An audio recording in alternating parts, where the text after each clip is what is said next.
Assalamualaikum warahmatullahi wabarakatuh. Bagaimana kabar kalian hari ini anak-anak? Semoga sehat selalu ya. Hari ini kita akan melanjutkan pembelajaran di hari Senin yang lalu, yaitu tema 1, subtema 2, pembelajaran 4 sampai 6. PPKN KD 3.1. Pada pembelajaran sebelumnya, kita sudah selesai membahas penerapan sila pertama sampai keempat ya anak-anak. Hari ini kita akan meneruskan pembahasan penerapan sila kelima Pancasila dalam kehidupan sehari-hari. Pengamalan sila kelima. Yang pertama, bersikap adil. Yang kedua, menjaga keseimbangan antara hak dan kewajiban. Yang ketiga, menghormati hak-hak orang lain. Yang keempat, suka memberi pertolongan kepada orang lain. Yang kelima, tidak bersifat boros dan bergaya hidup mewah. Jadi, kita harus bersifat sederhana saja.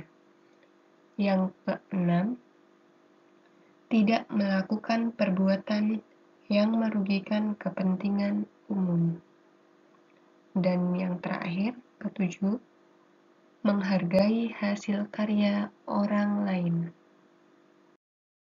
Bahasa Indonesia KD 3.1. Menemukan fakta dan ide pokok dalam teks laporan.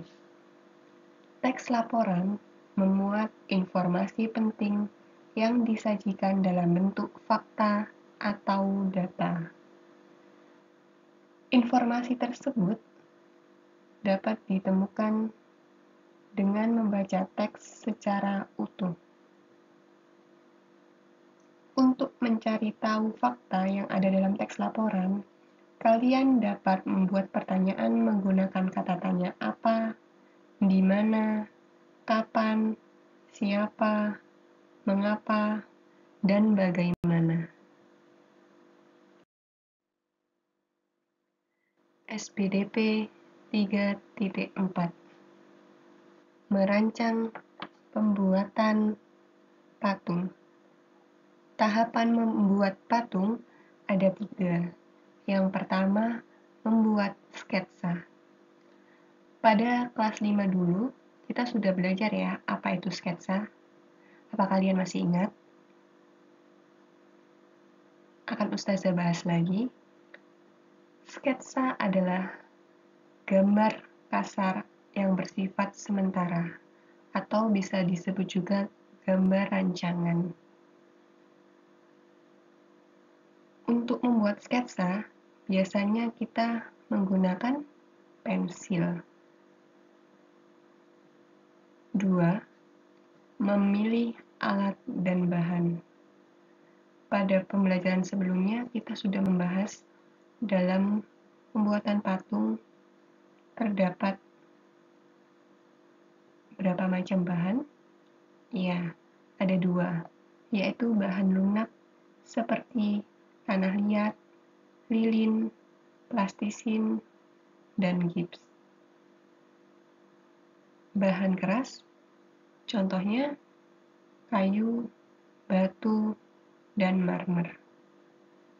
3.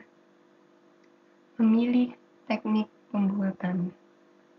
Untuk memilih teknik pembuatan, kita harus melihat bahan yang digunakan. Jika menggunakan bahan lunak, kita dapat menggunakan teknik membutsir dan mencetak. Sedangkan, jika menggunakan bahan keras, kita dapat menggunakan teknik memahat dan konstruksi.